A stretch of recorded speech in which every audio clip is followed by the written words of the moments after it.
పరిస్థితి ఏంటి, దాన్ని స్థాపించింది ఎవరు, 60 ఏళ్ల ప్రస్థానంలో 6 సార్లు ఆ పార్టీలో తిరుగుబాటు జరిగింది. అసలు ఉద్ధవ్ ఠాక్రే వాళ్ళ నాన్న బాల్ ఠాక్రే ఉన్నప్పటికీ 2 సార్లు తిరుగుబాటు జరిగింది. ఆ తర్వాత తన కొడుకైనటువంటి ఉద్ధవ్ ఠాక్రే పార్టీ పగ్గాలు చేపట్టాక 4 సార్లు ఆ పార్టీ మీద తిరుగుబాటు జరిగింది. ఉద్ధవ్ ఠాక్రేకి అట్లాగే తన తండ్రి అయినటువంటి బాల్ ఠాక్రేకి తేడా ఏంటి, ఎవరి హయాంలో శివసేన పార్టీ బాగా పెరిగింది, ఎవరి హయాంలో శివసేన పార్టీ బాగా జీరోకి వచ్చింది. ఒకప్పుడు ఆ శివసేన పార్టీ మహారాష్ట్రలో అంటే ముంబైలోని ఒక చిన్న ప్లేస్లో 10-20 మందితో ప్రారంభమైనటువంటి శివసేన పార్టీ, శివసేన హిందూ సంస్థగా ఆవిర్భవించి నేడు మహారాష్ట్రలో మొత్తం రాష్ట్ర వ్యాప్తంగా పెద్ద ఎత్తున ఉండి రాష్ట్రానికే ముఖ్యమంత్రి అయి ప్రస్తుతానికి అక్కడ ఇబ్బందికర పరిస్థితులు ఎదుర్కొంటున్నారు. మొత్తం మీద 60 ఏళ్ల ప్రస్థానంలో 6 సార్లు తిరుగుబాటు జరిగింది శివసేన మీద. ఆ పార్టీ ఎందుకు ఇలా అవుతుంది, ఒకసారి ఉద్ధవ్ ఠాక్రేకి బాల్ ఠాక్రేకి తేడా ఏంటి, ఆయన పార్టీని ఎలా నడిపించాడు, ఈయనే పార్టీని ఎలా నడిపించాడు ఒక్కసారి మనం చూద్దాం. 1966 సంవత్సరం జూన్ 19 మహారాష్ట్రలోని ముంబైలో శివాజీ పార్కులో 10 నుండి 20 మందితో ప్రారంభమైంది ఈ శివసేన పార్టీ. కాదు, ఒక హిందూ సంస్థగా ఆ పార్టీ హిందూ సంస్థగా మారి మెల్లిమెల్లిగా పార్టీగా అవతరించి మహారాష్ట్రకే ముఖ్యమంత్రి కూడా అయ్యారు శివసేన పార్టీ నుండి. అంటే సుమారుగా 60 సంవత్సరాల పార్టీ ప్రస్థానంలో అనేక ఒడిదొడుకులు. తన తండ్రి ఉద్ధవ్ పార్టీని స్థాపించింది, ఆ హిందూ సంస్థని స్థాపించింది బాల్ ఠాక్రే ఉన్నన్ని రోజులు పార్టీ ఎలా నడిచింది, ఆ తర్వాత తన కొడుకు ఉద్ధవ్ ఠాక్రే ఉన్నన్ని రోజులు పార్టీ ఎలా ఉంది.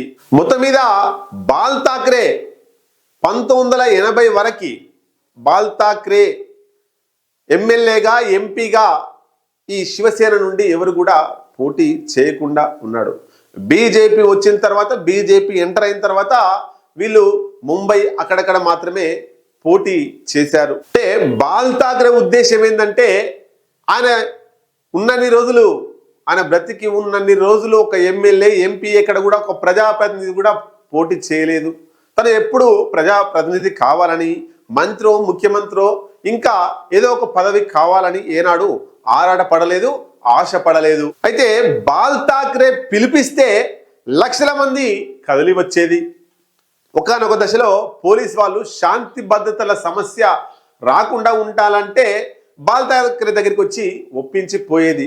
అంతటి క్రేజీని మహారాష్ట్రలో ముంబైలో సంపాదించుకున్నాడు బాల్ ఠాక్రే. అయితే 1966 నుండి 2003 వరకు పార్టీ కొనసాగుతూ వచ్చింది.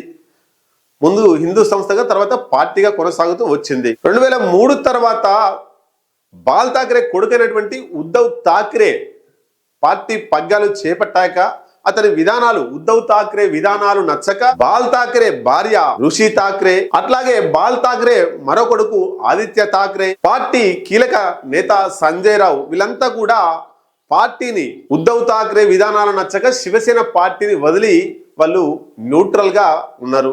వీళ్ళు తిరుగుబాటు చేయలేదు, సైలెంట్ గా ఉన్నారు.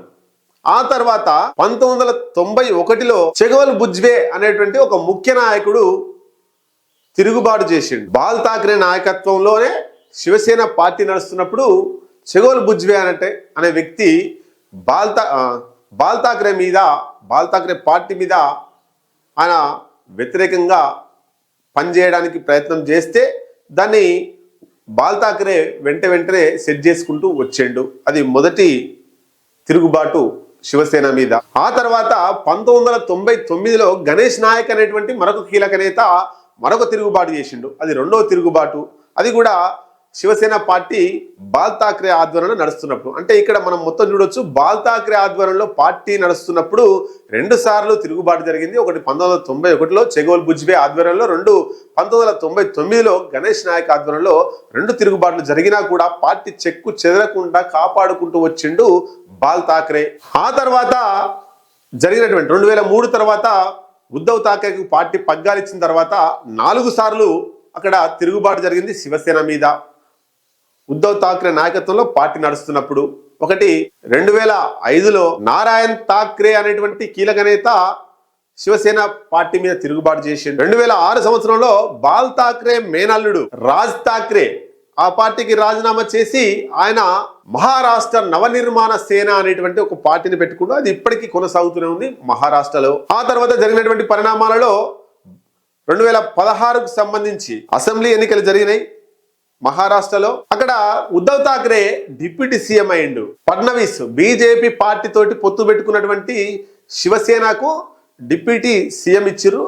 డిప్యూటీ సీఎంగా ఉద్ధవ్ ఠాక్రే, చీఫ్ మినిస్టర్ గా బీజేపీకి సంబంధించినటువంటి ఫడ్నవీస్ ముఖ్యమంత్రిగా అయ్యిండు. ఆ తర్వాత 2021లో అసెంబ్లీ ఎన్నికల్లో మళ్ళీ బీజేపీ అట్లాగే శివసేన రెండు కలిసి పోటీ చేయడం వల్ల బీజేపీ కంటే శివసేన పార్టీకి ఎక్కువ అసెంబ్లీ సీట్లు వచ్చినాయి. 60 సీట్లు అసెంబ్లీ సీట్లు రావడం వల్ల ఉద్ధవ్ ఠాక్రే నాకు సీఎం పదవి కావాలి, డిప్యూటీ సీఎం పదవి వద్దని బీజేపీతో తగు పెట్టుకుంటుంటే బీజేపీని కాదని ఉద్ధవ్ ఠాక్రే శివసేన పార్టీ, ఎన్సీపీ శరద్ పవార్ ఆధ్వర్యంలో నడుస్తున్నటువంటి నేషనల్ కాంగ్రెస్ పార్టీ ఎన్సీపీ అట్లాగే కాంగ్రెస్ పార్టీ ఈ 3 పార్టీలు కలిపి శివసేనకు సంబంధించినటువంటి ఉద్ధవ్ ఠాక్రేను 2021 అసెంబ్లీ ఎన్నికల్లో ముఖ్యమంత్రి చేశారు. ముఖ్యమంత్రిగా చేసిన ఏడాది కాలంలోనే, 1 సంవత్సర కాలంలోనే బీజేపీ అక్కడ శివసేనను 2గా చీల్చాలనే ప్రయత్నానికి వచ్చింది. ఎందుకంటే ముఖ్యమంత్రి పీఠం మీద కూర్చుండు కాబట్టి మాకు పదవి లేదు, ముఖ్యమంత్రి పీఠం మీద శివసేన ఉద్ధవ్ ఠాక్రే కూర్చుంటే బీజేపీకి మహారాష్ట్రలో నామరూపాలు లేకుండా పోతుంది, బీజేపీ కనుమరుగవుతుంది అనేటువంటి ఉద్దేశంతో అక్కడ బీజేపీ అగ్రనాయకత్వం అంతా కూడా పకడ్బందీగా ప్లాన్ చేసి అందులో 60 మంది ఎమ్మెల్యేలలో 40 మందిని ఏక్నాథ్ షిండేని తయారు చేసి ఏక్నాథ్ షిండే నాయకత్వంలో 40 మంది ఎమ్మెల్యేలు తిరుగుబాటు చేశారు అక్కడ. అప్పుడు బీజేపీ మద్దతుతో ఏక్నాథ్ షిండే మహారాష్ట్ర ముఖ్యమంత్రిగా ప్రమాణ స్వీకారం చేసిండు. అంటే 60 సంవత్సరాల శివసేన పార్టీ కాలంలో 6 సార్లు తిరుగుబాటు జరిగింది. తండ్రి బాల్ ఠాక్రే ఉన్నప్పుడు 2 సార్లు, కొడుకు ఉద్ధవ్ ఠాక్రే ఉన్నప్పుడు 4 సార్లు తిరుగుబాటు జరిగింది. 2026లో శివసేనకు 9 మంది ఎంపీలు ఉన్నారు. ఉద్ధవ్ ఠాక్రే నేతృత్వంలో నడుస్తున్నటువంటి శివసేన వాళ్ళ ఆ 9 మందిలో 6 మంది షిండే వర్గంలోకి వెళ్ళారు. బాల్ ఠాక్రే అట్లాగే ఉద్ధవ్ ఠాక్రే. బాల్ ఠాక్రే ఉన్నప్పుడు ఆయన ఏనాడు పదవులను ఆశించలేదు, ఒక సర్పంచ్గా పోటీ చేయలేదు, ఎమ్మెల్యేగా పోటీ చేయలేదు, ఎంపీగా పోటీ చేయలేదు. తను కావాలంటే ఆ రాష్ట్రానికి ముఖ్యమంత్రి అయ్యేటోడు, కానీ ఎక్కడ కూడా పోటీ చేయలేదు. పార్టీని ప్రజల కోసం నడిపిండు, తన జీవితాన్ని ప్రజల కోసం నడిపించిండు. ఎక్కడ సమస్య వచ్చినా మహారాష్ట్రలో శివసేన పార్టీ ఆఫీస్ను అందరూ కాంటాక్ట్ అయ్యేవారు, అంతా పార్టీని నడిపించిండు. కానీ ఉద్ధవ్ ఠాక్రే దానికి భిన్నంగా పార్టీని నడిపిస్తూ ముఖ్యమంత్రి స్థాయికి ఎదిగి ఒకేసారి పైకి ఎదిగి ఒకేసారి కుప్పకూలిపోయిండు. ప్రస్తుతానికి మహారాష్ట్రలో శివసేన ఉద్ధవ్ ఠాక్రే నేతృత్వంలో నడుస్తున్నటువంటి శివసేన పార్టీ చాలా కొట్టుమిట్టాడుతుంది.